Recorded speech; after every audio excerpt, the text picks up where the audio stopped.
こんにちは、ジパング55のタカです。今私は熊本空港にいます。今回は3泊4日熊本に滞在するので、熊本の阿蘇エリアと熊本市内を中心におすすめ観光スポットをご紹介します。次回以降の動画では、一度は泊まりたい竹笛や重熊本に宿泊した様子もお届けできたらと思います。このチャンネルはホテル紹介を中心に各地の観光スポットをご紹介しています。動画作りの励みになるので、チャンネル登録、高評価いただけると嬉しいです。阿蘇エリアは観光スポットを、熊本市内は飲食店を中心にご紹介します。概要欄の目次から必要な場所まで飛ばして確認してみてください。それでは早速ご紹介していきます。まずは阿蘇エリアからご紹介していきます。最初にご紹介するのは高森田楽の里です。田楽を中心に熊本産の素材を使った料理をいろりを囲っていただけます。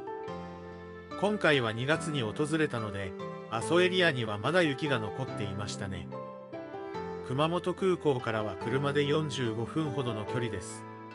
建物は数百年前の古民家を一部改装して使用しています。母屋と別館があり、人数や時間によっては別館に案内されるようです。待合所はそんなに広くありませんでした。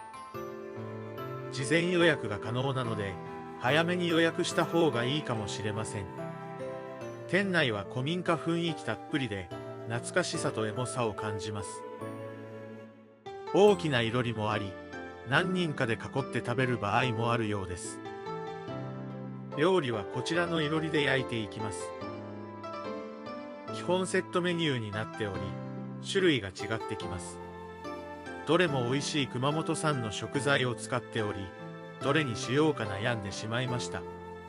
私は悩んだ結果、小枝定食にしました。内容はかなり多く、山芋、豆腐、ヤマメ、阿蘇名物の赤牛の牛串があります。好みで柚子味噌と山椒味噌を塗って食べます。他にも漬物、生揚げが出されました。焼けるのを待ちながら他の食材を食べていきます。提供スピードが少し早いので、食べている間に若干冷める、焦げるといったことはありましたが、それでも最高の体験でした。味はどれも美味しく、雰囲気も相まっていい経験になりました。赤牛は柔らかく、少し辛めの焼きネギとよく合いました。豆腐と山芋には先ほどの味噌をたっぷり塗ります。これが本当に美味しくて、豆腐は味噌とよく合い、焼くことで焼き豆腐とは違う食感を楽しめました。山芋も外はカリッと、中はふんわりでとても美味しかったです。そして迫力満点のヤマメ、美味しくないわけがないですよね。塩が効いて身も詰まっていたので、とても美味しかったです。ご飯と熊本名物のだご汁も提供されました。だご汁は小麦粉や米粉を練って作った団子に野菜や肉を入れて煮込んだ九州の伝統料理です。特に熊本県全域で親しまれているようです。量はボリューミーなので、食が細い方は少し量が多いかもしれません。他の注意点としては煙で服に匂いがついてしまうかもしれないので、その点は気をつけてください。また支払いは現金のみなので、少し多めに用意しておくと安心です。いろりを囲いながら最高のご飯を食べれるので、ぜひ訪れてみてください。2月の阿蘇山は雪景色となっており、夏の青々とした草花が咲き誇る風景からは雰囲気が大きく変わります。そんな阿蘇山の草千里ヶ浜と阿蘇河口付近をご紹介します。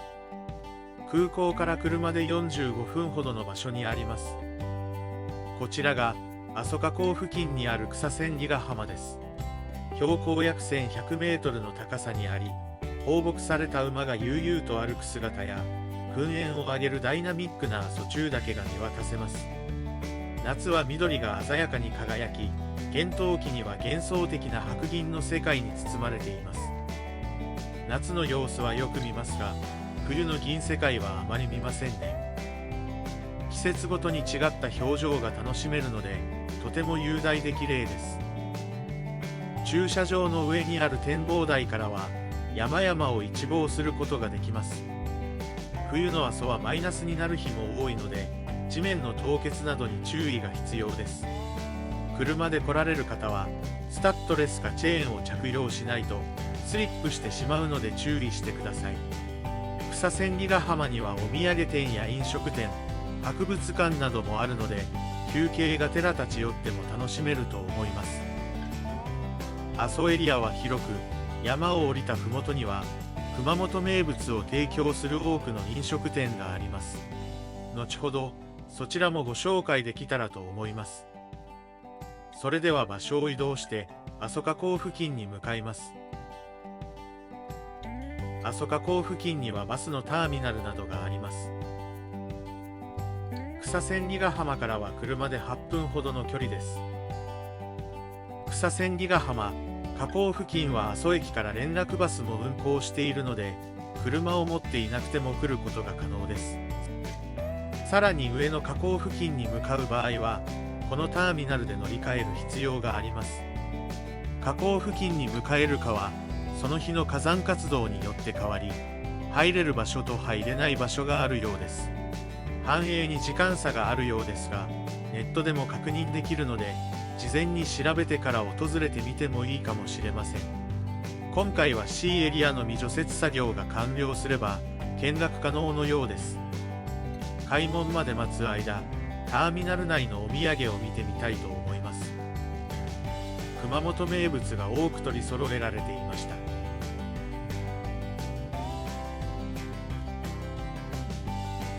ソフトクリームも販売していました。寒いですが、せっかくなので火山灰ソフトクリームを食べたいと思います。ごま味でなかなか美味しかったです。それでは制限が解除されたので、車で河口付近に向かいます。河口付近には避難用のシェルターがいくつもありました。活火山なのがよくわかりますね。世界最大級のカルデラを形成しており、中央河口丘群と外輪山で構成されているそうです。制限していないエリアにのみ入ることができます。河口付近は風が強く、道も凍結しているので歩くだけでも大変でした。今回は外側のエリアからなのと煙がすごすぎて河口の中は全く見えませんでした。ただ山頂から望む綺麗な山々はとても美しかったです。雪景色もなかなか見れない光景なので待った甲斐がありました。河口までのバスは1人700円、自家用車の場合は1台1000円です。2名以上で車で来た場合は自家用車でそのまま向かう方が楽で早いです。皆さんもぜひ訪れてみてください。続いては場所を少し移動し、阿蘇国立公園内にある大観峰です。熊本空港から車で50分ほどです。標高約935メートルで、直下に眺める阿蘇市街地との標高差は約400メートルにもなります。阿蘇を代表する絶景スポットです。360度の大パノラマが楽しめ、阿蘇の街並みや阿蘇五岳、九十連峰までが一望できます。ここに来るまでの道も整備され、比較的車でも走りやすく、ドライブコースになっています。見渡す限りの絶景で圧巻ですね。秋から冬にかけての早朝には神秘的な雲海を見ることもできるようです。晴れた夜には天体観測もできるそうです。圧巻の光景ですね。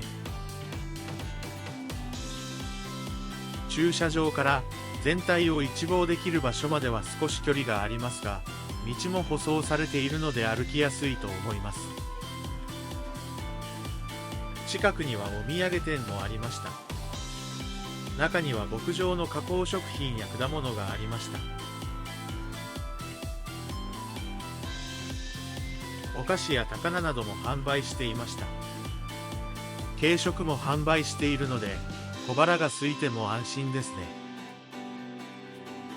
絶景が見渡せるのでぜひ一度訪れてみてください。続いてご紹介するのは鍋ヶ滝です。お茶の CM ロケ地にもなった綺麗な滝を見ることができます。熊本空港から車で1時間10分ほどです。人気スポットなので混雑を避けるため事前予約が必要です。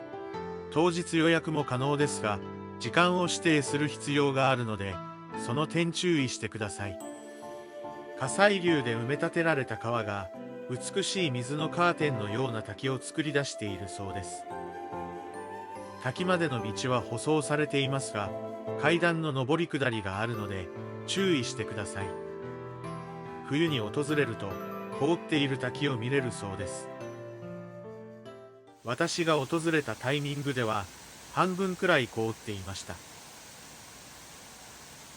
なかなか冬の鍋ヶ滝も見れないのでかなり綺麗ですね。一部がつららになっており迫力があります。滝の裏にも行くことができました。ここは舗装されておらず滑りやすいので注意が必要です。裏から見る滝もとても綺麗ですね。より近くでつららが見えるので迫力があります。天井から降ってこないか少し心配になる鋭さです。冬と夏で見え方が違っているので、ぜひ両方の季節で訪れてみてください。それでは続いて、黒川温泉のライトアップです。温泉街として有名な黒川温泉では、毎年12月下旬から3月末までライトアップを行っています。熊本空港から車で1時間10分ほどの距離にあります。黒川温泉までは熊本空港や博多駅などから直通バスが出ていますが、2時間以上かかってしまいます。車で行ける場合は一番楽だと思います。雪景色の中でライトアップされている景色はとても素敵ですね。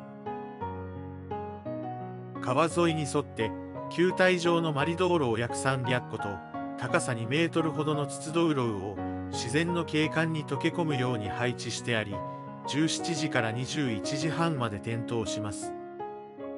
幻想的な空間が広がり、冬ならではの光景を映し出しています。iPhone レベルでも綺麗な写真がたくさん撮れるので、素敵な時間を過ごすことができました。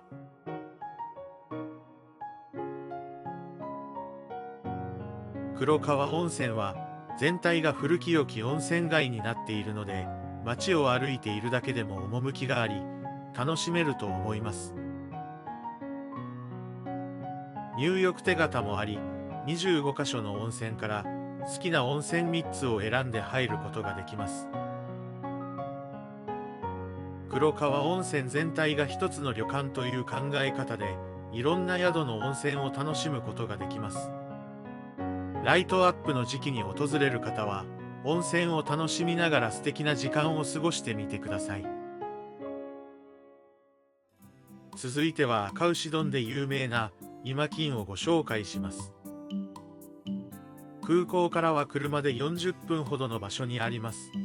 20軒を超えるホテルや旅館が立ち並ぶ温泉街の一つ、内巻温泉の近くにあります。多くの文豪らも宿泊した温泉地として有名だそうです。そんな温泉街でひときわ有名なのが創業100年近い今金です。赤牛を使った料理を多く扱っていますが、ちゃんぽんなど多様なメニューが揃っています。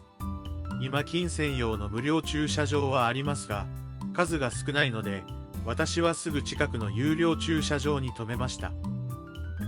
人気店で常に混んでいますが、時間をずらすと意外に並ばずに入れました。私は営業開始の30分前に来ましたが、もう開店しており、並ばずに入ることができました。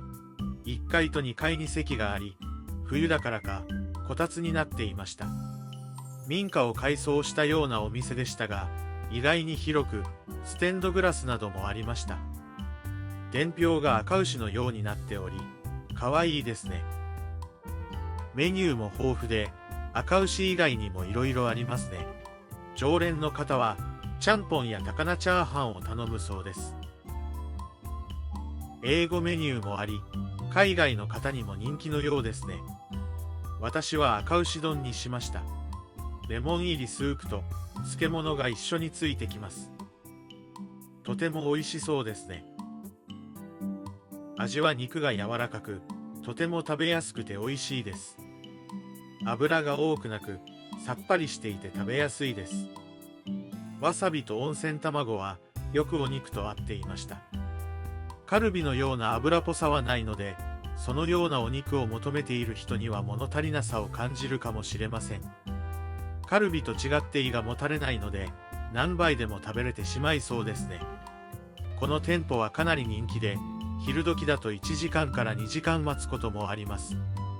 時間をずらして利用するとすんなり入れるので、おすすめです。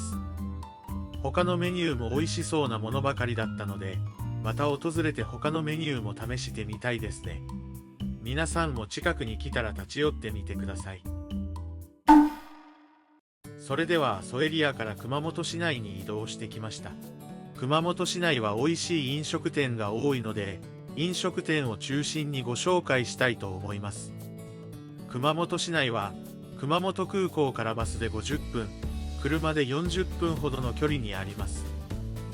後半に絶品チョコレートを提供するバーもご紹介するので、楽しみにしていてください。まず最初にご紹介するのは、熊本市内の繁華街の一つ、上通りにある宝楽まんじゅうです。熊本城から近く、大通りにある店舗です。熊本県水俣市創業で、今は九州各地に店舗があります。一般的には今川焼きという名称で親しまれていますが、九州では宝楽まんじゅうが一般的なようです。あんこはその日の朝に仕込んだものを使用しており、その場で焼いているので、時間帯によっては出来たてを食べることができます。1個110円で、白あんとあんこの2種類のみというシンプルなお店です。シンプルな見た目ですが、外はふわふわで、中にしっかりあんこが入っており、とても美味しかったです。初代社長が蜂蜜を美味しく食べれないか思案し、生地に蜂蜜を練り込んで作ったのが最初だそうです。確かにあんこも美味しいのですが、生地もとても美味しかったです。お値段も安いので、ぜひ皆さんも立ち寄って食べてみてください。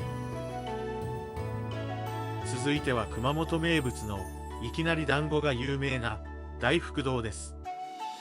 先ほどの上通りを北に5分ほど歩くとあるお店です。和菓子屋さんでいろんなお菓子を販売しています。どれも美味しそうですね。このお店ではほかほかのいきなり団子を食べることができます。いきなり団子はさつまいもやあんこが入った熊本の郷土菓子です。いろんなお店でいろんなタイプのいきなり団子が出ているので、食べ比べしてもいいかもしれません。熊本の方言でいきなりは簡単、手軽、直接といった意味があるそうです。諸説ありますが、突然の来訪客が来てもすぐにもてなせ、簡単に作れる団子から来ていると言われています。外はもちもちの生地に蒸したお芋とあんこがよく合っています。いきなり団子は温かい方が美味しいので、ぜひ出来たてか温めて食べてみてください。続いては熊本屋台村をご紹介します。上通り近くにあり、熊本城にも近いですね。熊本を代表する飲食店やアンテナショップが17店舗入っています。中は狭い通りに飲食店が密集しているので、お店も探しやすいですね。何軒かはしごしながら飲んでもいいと思います。装飾も綺麗ですね。中には熊本名物の熊焼酎が自由に飲み比べできるエリアもありました。立ち飲み形式で全27蔵元の個性ある銘柄を1杯100円から試し酒することができます。水割りやお湯割りもできるので好きな飲み方ができます。焼酎の説明も書いており勉強にもなります。1杯100円なのでいろんな種類を楽しめるのはいいですね。気に入ればお店で注文してもいいと思います。気軽に入れる店も多いので立ち寄ってみてください。続いては馬刺しが有名な菅野屋です。店舗は複数あり、熊本駅や熊本空港などにも店舗があります。今回は新市街店を訪れました。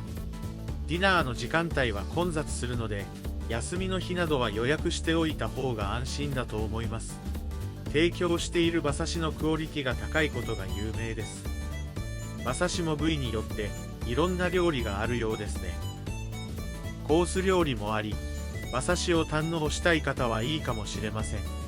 今回はアラカルトで注文したいと思います。お酒も焼酎やハイボールなどがありますね。お通しも馬刺しを使った料理でした。熊本名物のデコポンを使ったハイボールを注文しました。観光で歩き回っていたので、よりお酒が美味しいですね。お通しも美味しく、かなりいいお酒のおつまみになりますね。馬刺しの5種盛りです。部位によって分けられています。中央にあるのが馬刺しの大トロと呼ばれる特選馬刺しだそうです。こちらはレバ刺しです。2食ユッケも注文しました。どれも臭みがなく最高に美味しかったですね。お酒とも相性が良く、いくらでも飲めてしまいそうでした。馬刺し特有の臭みもなく、どれも美味しいですね。個人的には2食ユッケが特に美味しかったです。持ち帰り用も販売しているので、お土産にもいいかもしれませんね。熊本では店舗数も多いので、観光中にも立ち寄りやすいと思います。皆さんも訪れてみてください。続いては居酒屋のネギ坊主です。こちらも繁華街近くにあります。立ち飲み屋と書いてありますが、座席もある居酒屋です。面白いのが、茶碗にお金を置いて注文するたびにそこから引かれていきます。なくなったらお金を置くので使いすぎないのがいいですね。メニューも壁に貼られた商品名を見て注文していきます。お値段も安めなのが嬉しいですね。熊本名物のからしれんこんを注文しました。こういった地元の名産品が食べれるのは嬉しいですね。熊本は天草エリアなど海の幸も美味しい場所が多いです。魚の身もプリプリで、次回は天草エリアも旅行してみたいですね。ネギ坊主で人気の厚揚げネギまみれです。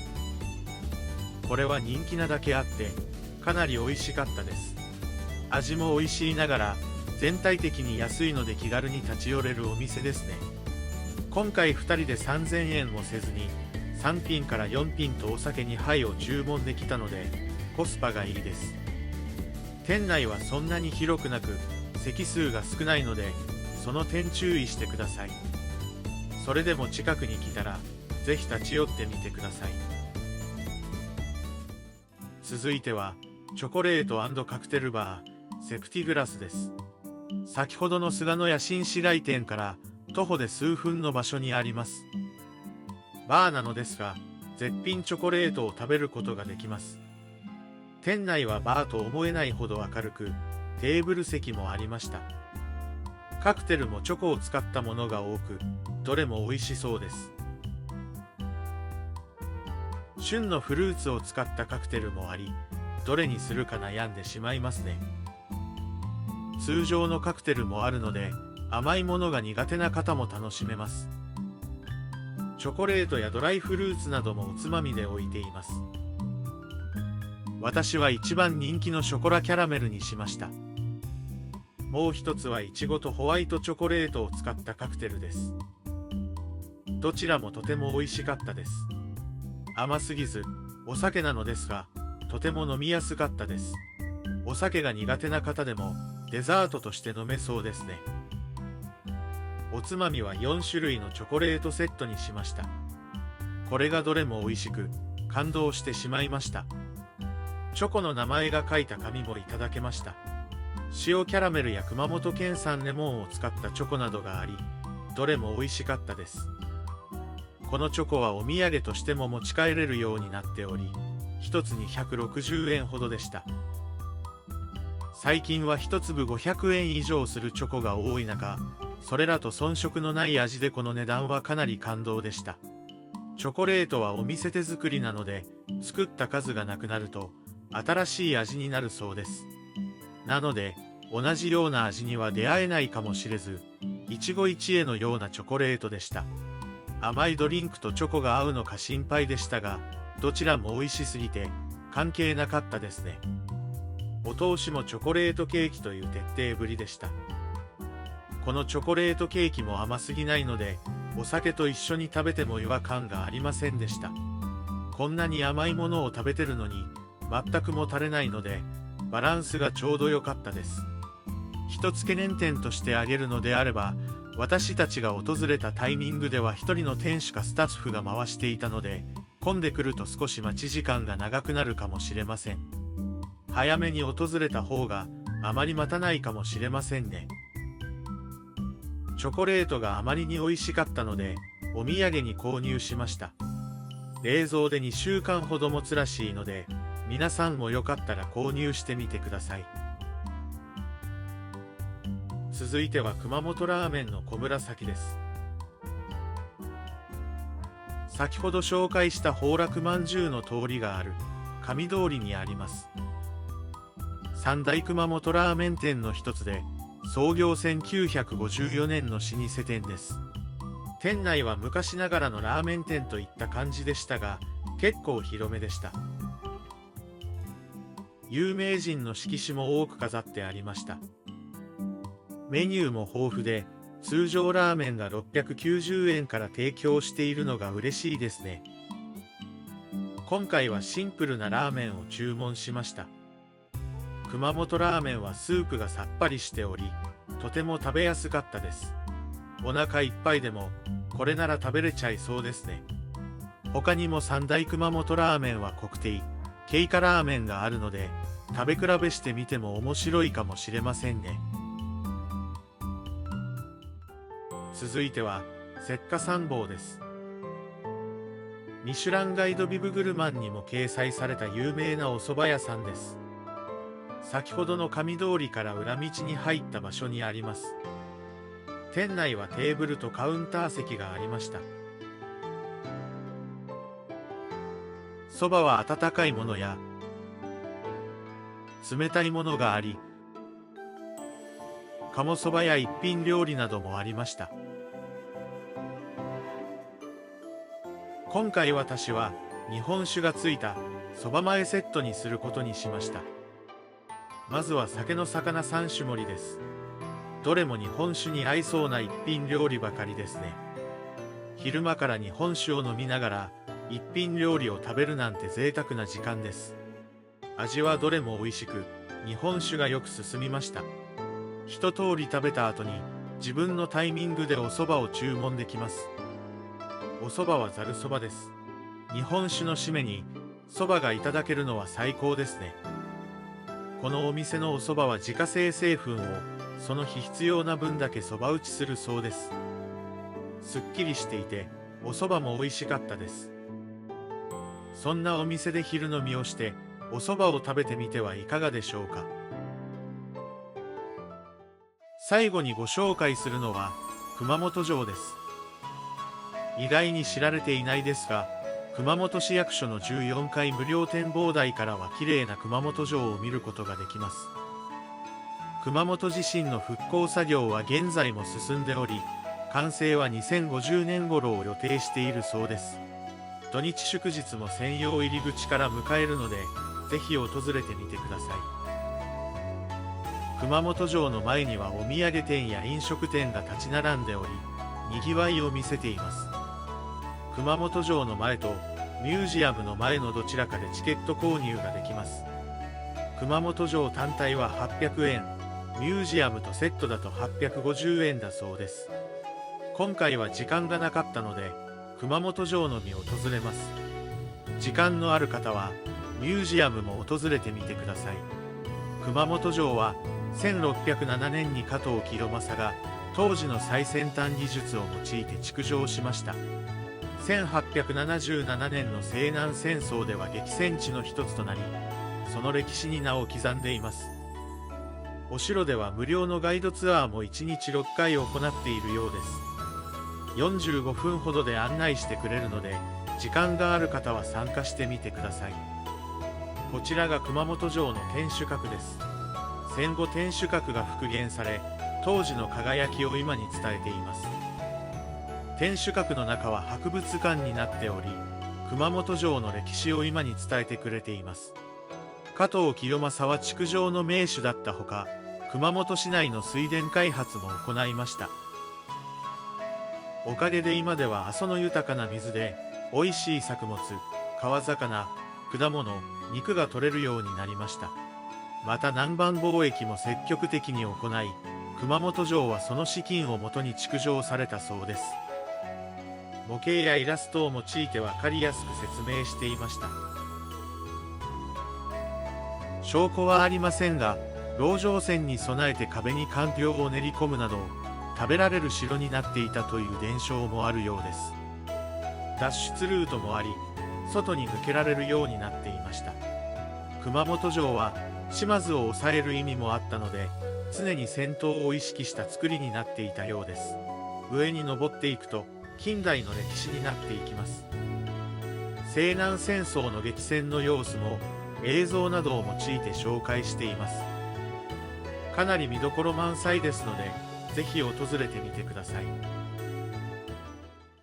それでは今回の熊本観光スポット&グルメいかがだったでしょうか。熊本は見どころが多く、何度も訪れたい場所ですね。次回の動画は熊本の宿をご紹介しますので、楽しみにしていてください。今回の動画が少しでも皆さんの旅行に役立てられたら嬉しいです。動画作りの励みになるので、チャンネル登録、高評価をお願いします。最後までご視聴いただきありがとうございました。それではまた次回動画でお会いしましょう。さようなら。